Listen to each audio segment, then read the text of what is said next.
Assalamualaikum warahmatullahi wabarakatuh. Saya akan melanjutkan materi tentang logika matematika.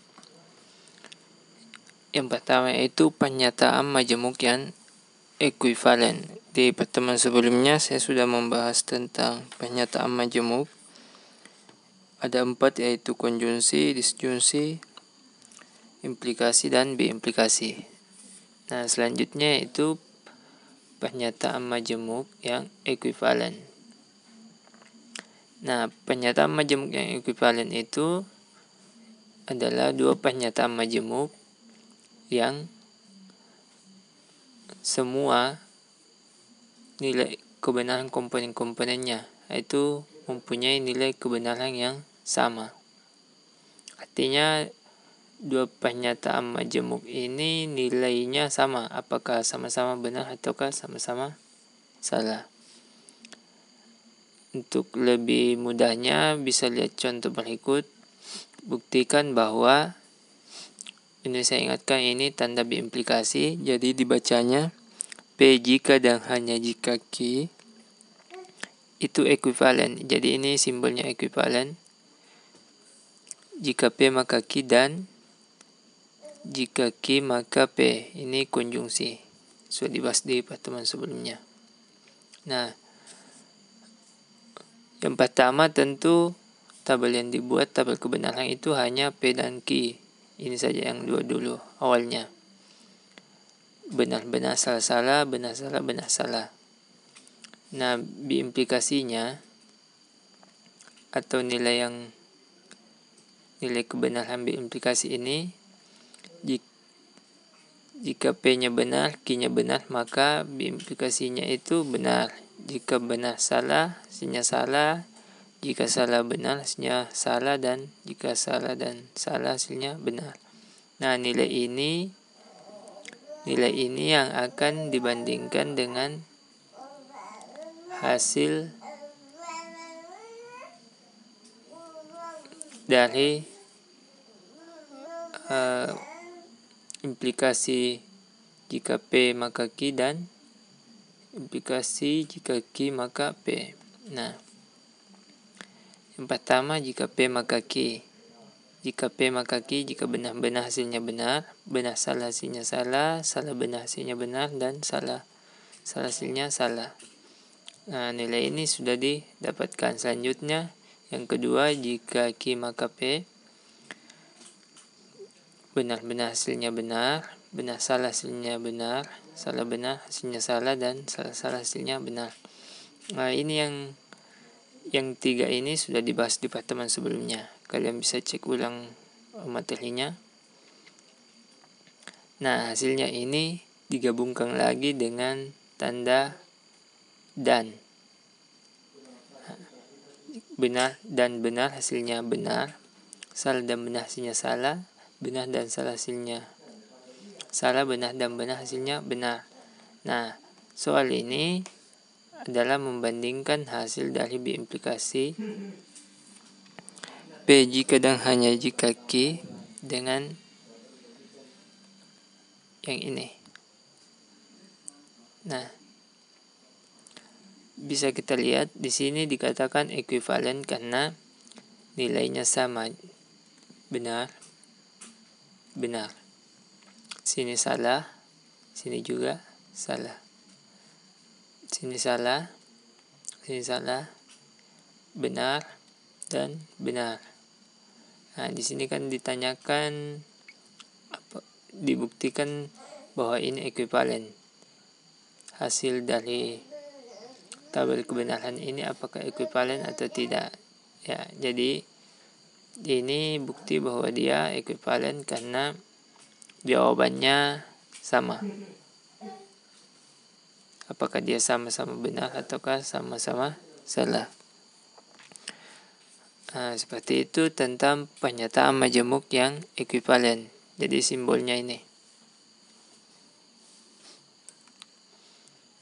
Selanjutnya saya akan membahas tentang pernyataan berkuantor. Pernyataan berkuantor ini pernyataan yang mengandung ukuran kuantitas. Nah, di sini ada 2 macam. Yang pertama kuantor universal umum ini dibacanya untuk setiap atau dibaca untuk semua. Nah, contohnya ini. Untuk setiap X anggota bilangan real, maka X pangkat 2 lebih besar dari 0. Ini benar. Ya. Jadi baca untuk setiap. Jadi berapa apapun nilai X selama dia anggota bilangan real, maka berlaku X pangkat 2 lebih besar dari 0. Bahkan jika X-nya misalnya di sini minus, misalnya minus 2, maka X pangkat 2-nya tetap lebih besar dari 0. Min 2 pangkat 2 hasilnya 4. Itu tetap lebih besar dari 0, maka hasilnya benar. Yang kedua, ya jadi bisa berbentuk seperti ini, notasi. Bisa juga berbentuk kalimat, yaitu semua ikan bernapas dengan insang. Nah, ini salah karena ternyata ada ikan yang tidak bernapas dengan insang saja. Nah, selanjutnya tentang kuantor eksistensial khusus. Notasinya seperti ini, simbolnya. Ini dibaca ada, kadang dibaca beberapa, terdapat, atau sebagian. Jadi ini ingkaran dari pernyataan universal adalah kuantor eksistensial. Jadi ingkarannya untuk semua itu adalah ada atau beberapa. Begitupun sebaliknya. Kita lihat contohnya. Bahwa ada bilangan X anggota bilangan real di mana X pangkat 2 lebih besar dari 0. Jawabannya salah karena nilai X yang anggota bilangan real itu semuanya berlaku X pangkat 2 lebih besar dari 0.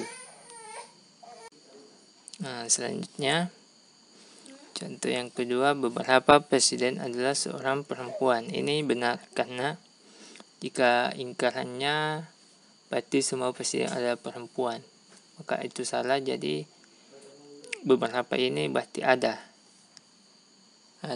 perempuan, ada presiden yang seorang perempuan.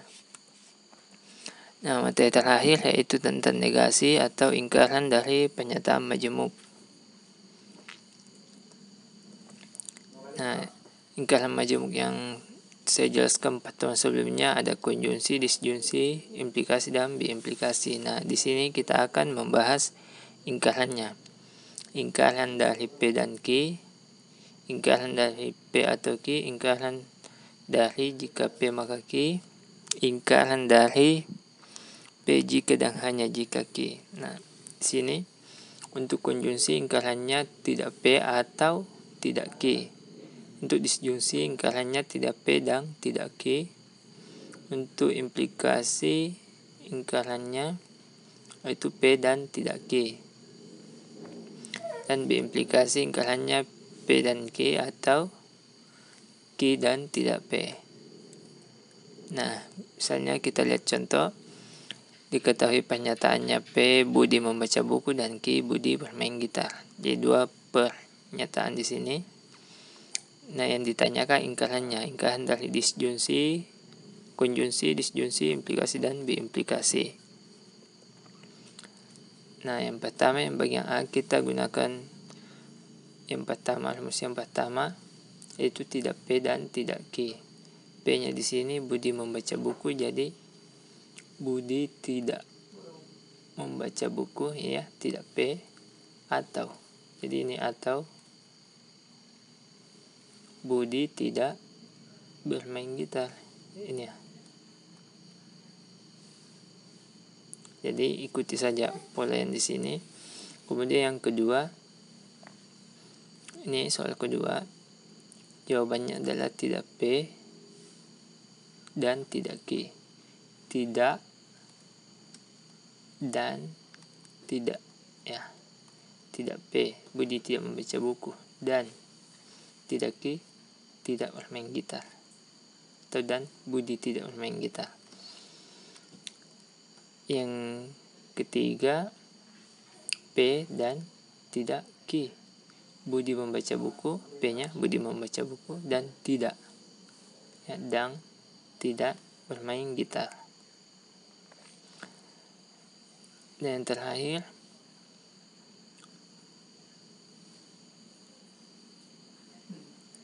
yang terakhir adalah Budi tidak membaca buku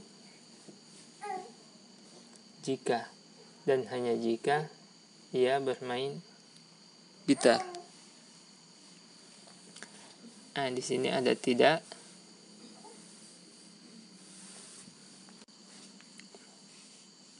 Oh, ini keliru ini. Harusnya di sini tidak P, jika dan hanya jika Ki. Oh, ini juga tidak P, jika dan hanya jika Ki. Jadi Budi tidak membaca buku jika dan hanya jika ia bermain gitar. Jadi tidak P, jika dan hanya jika ini ya, dan Ki bermain gitar. Ya. Seperti itu untuk materi ini tentang pernyataan majemuk yang ekuivalen, pernyataan berkantor dan negasi dari pernyataan majemuk. Oke. Cukup sekian.